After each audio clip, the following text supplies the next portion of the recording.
ครับกะสวัสดีวันพุธนะครับเสาร์วันพุธที่12นะครับผมมากินซ้ำตายครับวันนี้มายกสะดุ้งอยู่ครับมา2คนนะครับกับจานต่อครับเดี๋ยวคล้องเก่านะครับคล้องหลังหอนะครับวันไม้ว่านนะครับสิไปไกลมันก็ยากนะครับเพราะว่าออกกามาสิบ่ได้นอนครับไปไกลอยู่ไกลๆก็บ่ได้กินนะครับบ้านก็ได้วันนี้ก็ติดตามชมกันครับว่าสิหมานบ่ก็ฝากกดซับสไครต์กดหรือกดติดตามนะครับกดแชร์น้ำนะครับผมเป็นกำลังใจนะครับผมติดตามชมนะครับ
โอ้ไปย่อไว้แนวดิอีกมาแล้วครับตัวใหญ่ครับเอาขึ้นไม่ได้ทายแล้วครับเมื่อกี้โอ้พี่มันจะขาดตัวใหญ่ครับตัวใหญ่นี่ครับปลาคว้างนะครับบ่อะไรตัวครับหาว่าซื้อมาโมเมนต์นะครับนี่ปลาคว้างยี่หลีโอ้ใหญ่กว่าปลาหมึกเว้ยของแขนเนาะบางลงสูตรเก่าเฮาจับคนละทางไปแล้ว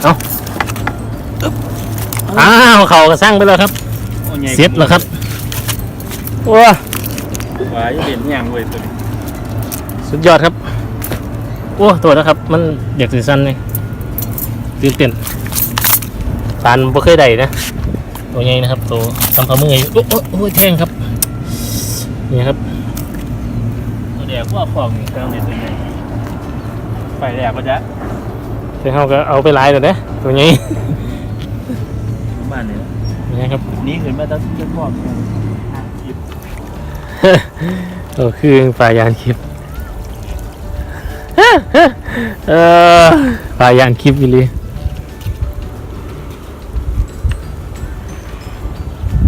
เดี๋ยวให้2ตัวกันนะ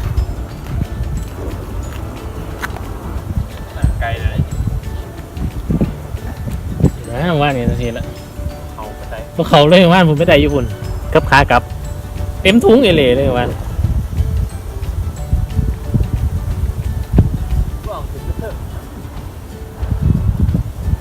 มันขาดไปว่าอะไรท่ามองคาดมองคามไปเสร็จวะอุ้ยเอียงวะจะมีเทียงสุดท้ายอยู่หันนั่นนะเนี่ยตั้งแต่เห็ดเตาป่ะตั้งแต่เห็ดเตาอะไรอย่างน่ะอย่างหยาติงๆเตาแน่นอนเลยเตา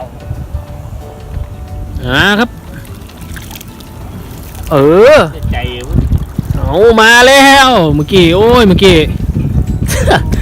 โอ้ยแปลงฝุ่นซะเหรอวะไปทำเต็มไหมล่ะกี่เมี่ยมเต็มนะครับเมื่อกี้โอ้ยเมื่อกี้พลาดเมี่ยมเต็ม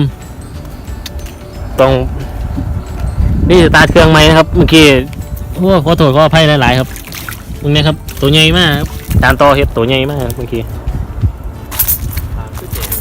มัน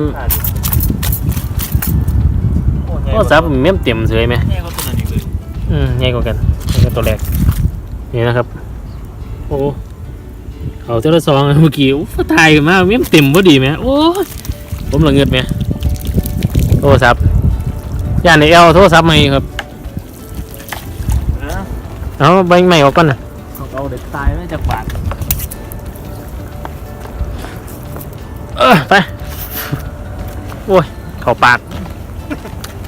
เสียบ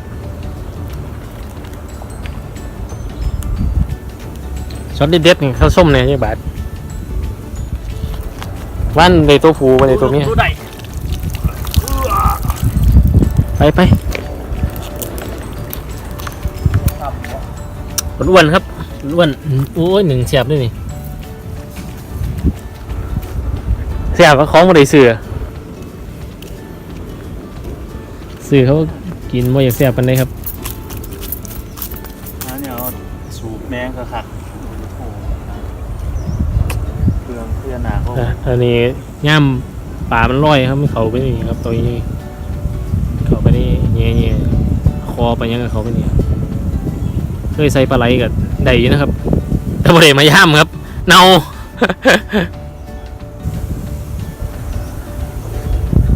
เอาเมย์บอลใส่หรอนั่นเอ้ยบอลใส่สะดุ้งมันนั่นไม่มันเป็นสกีใส่สะดุ้งเนอะ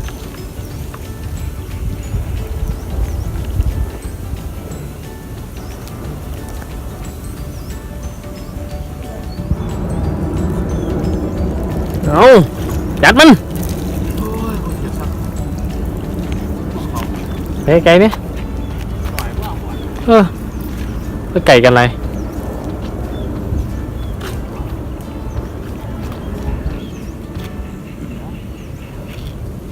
เยอะอีกบาทหนึ่งพอดีเลย นั่นมาแล้วตัว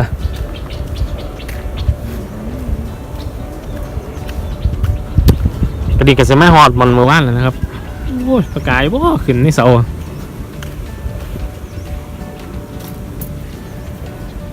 บ้านหนูยกมาถึงพูดนะครับเสาอีกเสาหนึ่งเอาอีกเสาหนึ่งอยู่พูดเดี๋ยวรอติดตามชมกันครับ ได้คือหวานใช่ปะ น่ะย่านกล้องอีกแล้ว ครับกะต้องขอไปอีกครั้งนะครับสำหรับมื้อนี้ครับตอนท้ายมันบ่มักถือนะครับผมถือตอนท้ายนะครับแต่ก็ผลงานก็คือเก่าครับหมันคือเก่าครับผมเดี๋ยวเบิ่งผลงานครับนี่นะครับนี่เบิ่งตัวปลาอันนี้นะครับใส่กับ